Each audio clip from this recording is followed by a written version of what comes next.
শ্লোক ৪ ময়া ততমিদং সর্বং জগদ্ব্যক্তমূর্তিনা মচ্ছানি সর্বভূতানি ন চাহং তেষুবস্থিত। ৪ ময়া আমার দ্বারা, ততম ব্যাপ্ত, ইদম এই, সর্বং সমস্ত, জগৎ বিশ্ব, অব্যক্তমূর্তিনা অব্যক্তরূপে। মচ্ছানি আমাতে অবস্থিত, সর্বভূতানি সমস্ত জীব, ন না, চ ও, অহম আমি, তেষু তাতে। অবস্থিত অবস্থিত। গীতার গান অব্যক্ত যে নির্বিশেষ আমারই রূপ। জগৎ ব্যাপিয়া থাকি অনির্দিষ্ট রূপ আমাতে জগৎ সব না আমি তাহাতে।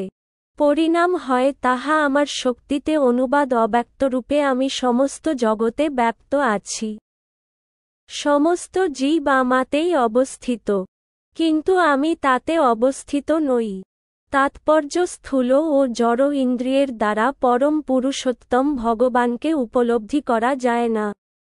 কথিত আছে যে অত শ্রীকৃষ্ণনামাদি ন ভবেদ্গ্রাহ্যমিন্দ্রিয়ৈ সেবন্মুখে হি জিহ্বাদৌ স্বয়মেব স্ফুর্তাদঃ। ভক্তিরসামৃত সিন্ধু পূর্ব ২-২34।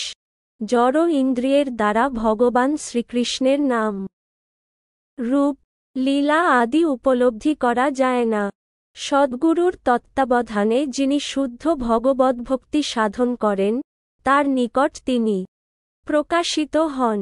ব্রহ্মসংহিতায় ৫-৩৮ বলা হয়েছে, প্রেমাঞ্জনচ্ছুরিতভক্তি বিলোচনেন সন্ত সদৈব হৃদয়ে বিলোকয়ন্তি পরম পুরুষোত্তম ভগবান শ্রীগোবিন্দের প্রতি অপ্রাকৃত প্রেমভক্তি বিকাশ সাধন করার ফলে অন্তরে ও বাইরে তাকে সর্বদা দর্শন করা যায়।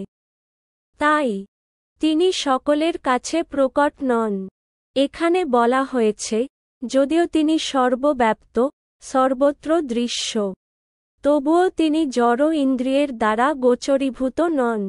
এখানে অব্যক্তমূর্তিনা কথাটির দ্বারা সেই কথাই বোঝানো হয়েছে।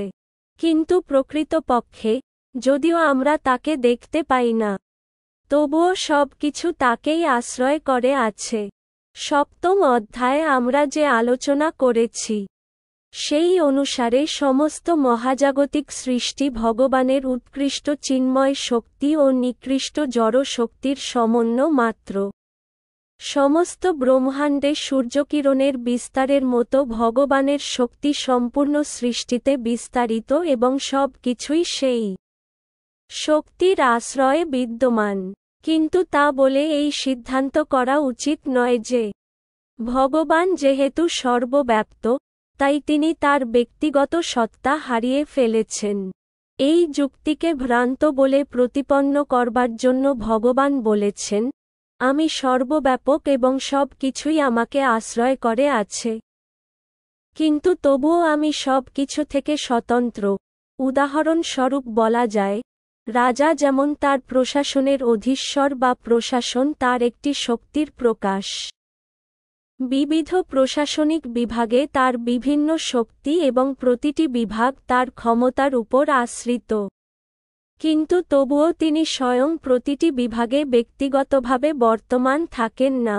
এটি অবশ্য একটি স্থূল উদাহরণ।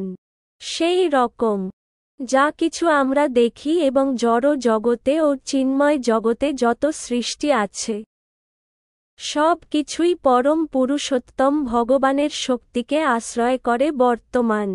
ভগবানের বিভিন্ন শক্তির প্রসারণের ফলে সৃষ্টির উদ্ভব হয় এবং ভগবদ্গীতাতে সেই সম্বন্ধে বলা হয়েছে, বিষ্টভাহমিদং কৃৎস্নম তার ব্যক্তিগত প্রতিনিধির দ্বারা বা বিভিন্ন শক্তির পরিব্যাপ্তির দ্বারা তিনি সর্বত্রই বিদ্যমান।